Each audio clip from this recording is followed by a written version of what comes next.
2 milyon na ho kagad ang nagpaabot ng kanilang suporta dito po sa pamumuno o dito sa kandidatura ni Vice President Sara Duterte bilang kandidato sa pagkapangulo sa 2028. Alin dito yan? Ito hong One Bangsamoro Movement na mayroon humigit kumulang 2 milyong miyembro and counting. Sabi nga more or less 2 million members and counting. Ito hong nagpalabas ho sila ng kanilang pahayag ng pagsuporta dito ho sa kandidatura na ito. May 2 milyong boto na si Vice President Sara Duterte. Our soon to be Her Excellency President Inday Sara Duterte, maraming salamat sa iyong mga sakripisyo para sa bayan at sa bawat pamilyang Pilipino. Mabuhay ka. Syukran. Ayan ho, yung closing ho yan nung kanilang pananalita, nung kanilang paninindigan or kanilang statement of support. Pero nawindang ang marami. Ano nga kaya ang mangyayari susunod na mga kaganapan? Matapos ho na magdeklara ng kanyang official na idineklara. Noong una, sinasabi naman niya talaga pero walang official declaration. Ngayon, official na ho idineklara ni Vice President Sara Duterte ang kanyang pagtakbo bilang presidente sa 2028. Yan ho, marami ho yung marami po yung mga kwento sa likod. Marami hong mga sapantaha, marami hong mga kung tawagin natin ay teorya kung ano nga ba at bakit nga ba ginawa niya yan. At isa dito yung test among supporters. Yan. Yun eh. At saka doon sa kanyang mga allies, mga political allies, ano ba mangyayari? Lalo na doon sa panig ng mga tinatawag nating balimbangers.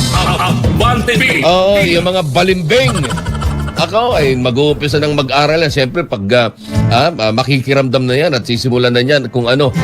Kaya kailangan i-double time nitong mga diputado yung pagtalakay ng impeachment at kailangan ma-impeach na si Sara Duterte agad-agad.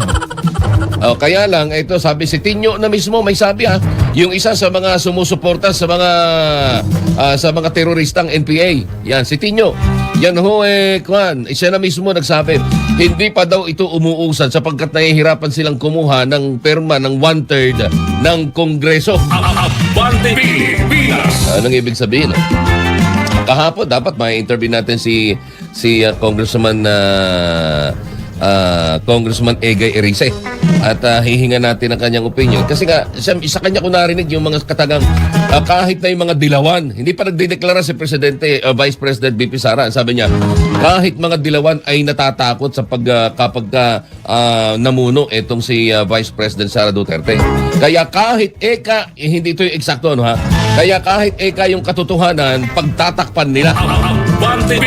Yun yung ibig sabihin ng kanyang tinuran. Hindi ko maalala yung eksakto hindi kasi scripted yun at wala akong kopya ng script kung sakali man. Wala. Kahit katotohanan, pagtatakpan nila, wag laang basta't mawala laang sa landas nila si Sara Duterte. Yun. Kaya marami na ho ngayon ang nagdadalawang isip. Ano bang gagawin natin? Pipirma ba tayo? Are we going to join them? Or we're going to join... kasi alam nila Alam nila. 22 milyon ang nakasuporta hanggang ngayon sa mga Duterte.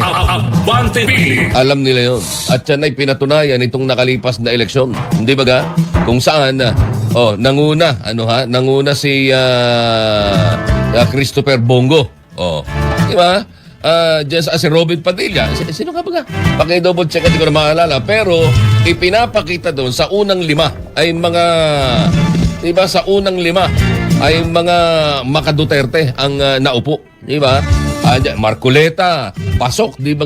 Kahit na first-timer. Pero nasa magandang pwesto si Marcoleta na mahirap talunin. Hindi ba?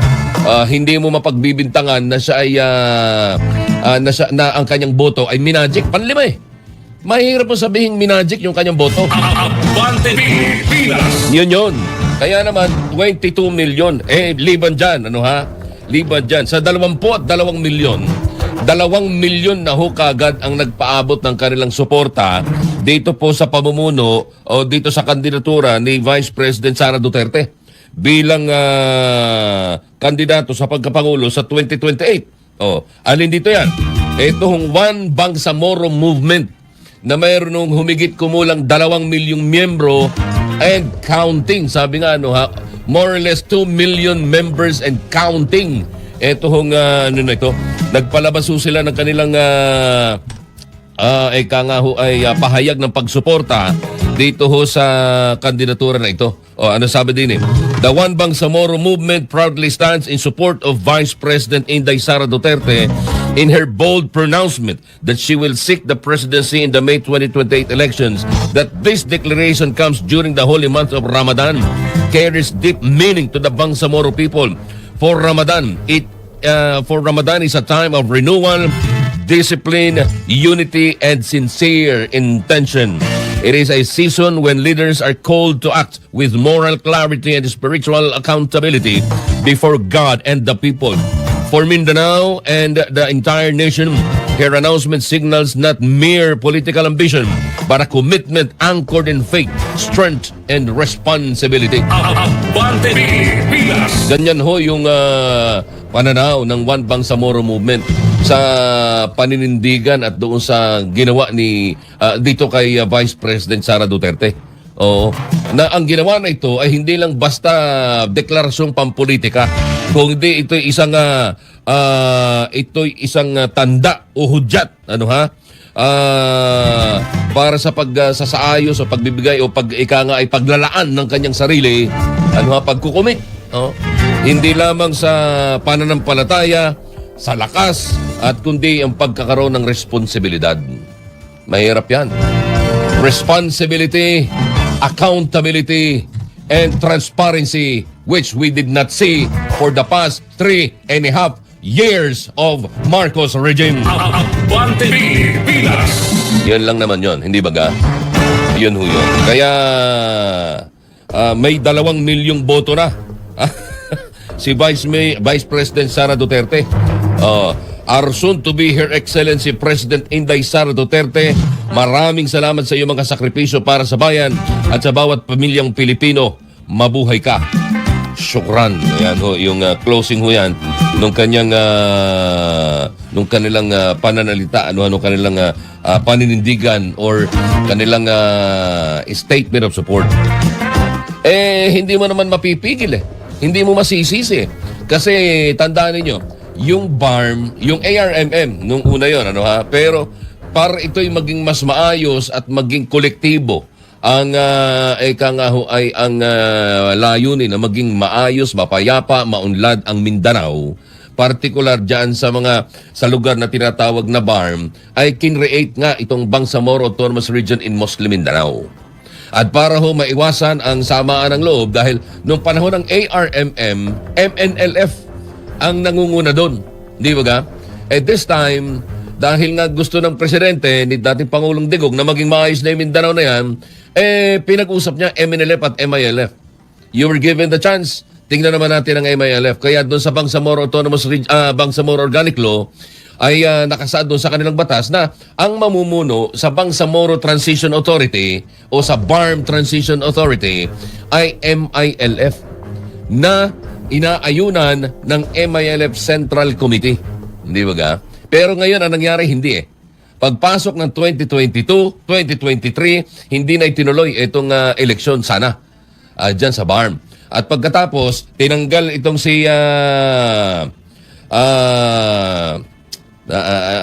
nawawala sa, mahirap kasi maalala yung pangalan ng ating mga kapatid na Muslim. Pero, ang ipinalit ay si Makakuwa na isa rin namang MILF, which unfortunately ay hindi umaayon sa tinuturan ng BOL. So, ibig sabihin, there is no sincerity.